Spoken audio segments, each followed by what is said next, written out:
今日帶大家嚟位於元朗嘅彩業庭，睇睇我哋其中一個單位嘅案例。一個超過20年嘅屋苑，鋁窗嘅配件同防水層亦都開始出現老化嘅問題。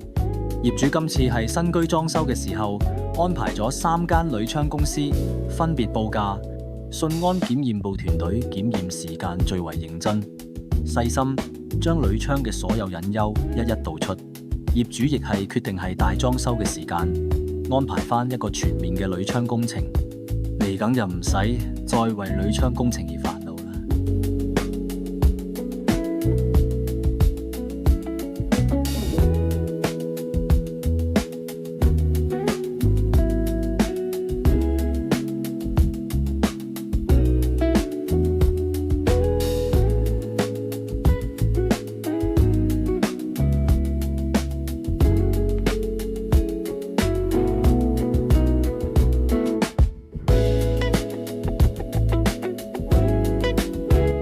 跟住落嚟就會開始做防水工程啦。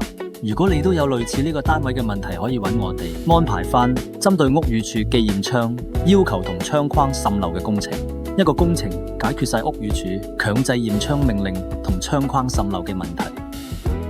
全屋鋁窗配件更換、防水層更新都係1日內完成。工程完成後可享有3年保養，工程亦都已經購買咗第三者責任保險、勞工保險、棚保。如果你屋企有鋁窗滲漏嘅煩惱、強制驗窗嘅問題，隨時聯絡我哋信安鋁窗檢驗部，安排一個詳細免費嘅鋁窗檢驗。